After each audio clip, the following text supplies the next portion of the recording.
Good morning everyone, সবাই কেমন আছো? আশা করি ভালো আছো। আমিও ভালো আছি। পুতুল দেব ব্লগে নতুন একটা ভিডিওতে তোমাদের অনেক অনেক স্বাগতম।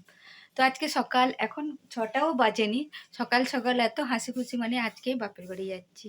বাপের বাড়ি গেলে প্রত্যেকটা মেয়ের যা ফিলিংস হয় আমারও তাই। আমার মনে হয় একটু এক্সট্রা।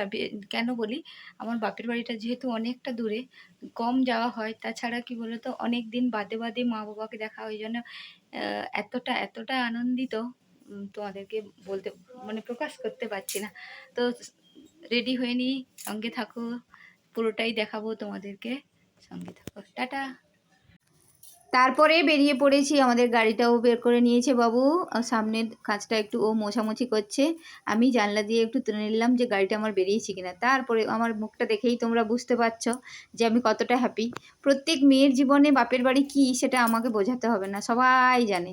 তারপরে গাড়িতে চেপে আমার শ্বশুরমশাই এখানে বসে আছে। আমরা যখন কোথাও যাই বাইরে, বাবা এরকমই আমাদেরকে মানে লাস্ট টাটা করার জন্যই হোক বা দেখার জন্যই হোক বাইরে বসে থাকেন।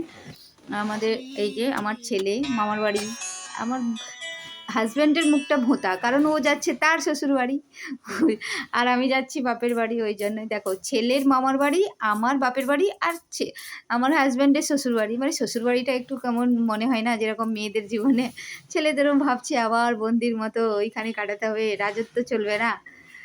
তো আর এইখানে দেখো, এই জিনিসটা আমি তোমাদেরকে দেখাই। এই ট্রেনটা আমাদের পাশে চলছে, এটা একটা ব্রিজ, ব্রিজের উপর দিয়ে আমরা যাচ্ছি। তো আমাদের গাড়ি আর ট্রেনের দূরত্ব মনে হয় 5 হাত মানে। তারপরে এখানে কলকাতার কাছে যে রোডটা, এই রোডটা না আমার ভীষণ ভালো লাগে। এই রোডটার উপর দিয়ে আমরা গেছিলাম এক্ষুনি, এখন আবার নিচ দিয়ে যাচ্ছি ঘুরে। মানে এটা সেই রোডটা বেশ ঘোরা টাইপের এক প্রকার।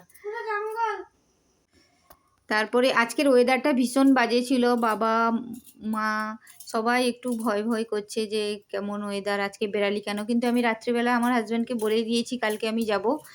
গোটা রাস্তাটাতেও আমার বকে বকে বকে বকে আমার মানে কি বললো, আমার পিন্ডিটাকে ভালো করে চটকে চটকে যাচ্ছে আমার হাজব্যান্ড। মানে মরার আগে আমার হাজব্যান্ড আগে থেকেই। তারপরে আমরা একটা হোটেলে চলে এলাম, হোটেলে খেতে চলে এলাম। আর হোটেলে খাবারটা বেশ ভালোই ছিল, যেহেতু আমাদের খুব খিদে পেয়েছিল। আগে কিছুটা খাওয়ার পরে আমি ভিডিওটা করছি। এই যে মাছের টক নিয়েছি, আমচুরের টক। এটা কিন্তু আমি এখানেই পাই, বাপের বাড়ির দিকেই পাই। আর শ্বশুর বাড়ির দিকে মানে আমচুরের টক খায় না ওরা, আমচুরের চাটনি খায় আর তেঁতুলের টকটা খায়। তারপরে এখানে আমরা চলে এসেছি অনেকটা। আর এই জায়গাটায় একটা ভালো জিনিস দেখতে পেয়েছি। এটা কোন সিনেমা তোমরা একটু কমেন্টে করে জানিও তো, কোন সিনেমাতে দেখেছো। এই ছিল আমার ভিডিও। চলো টাটা, সবাই ভালো থেকো।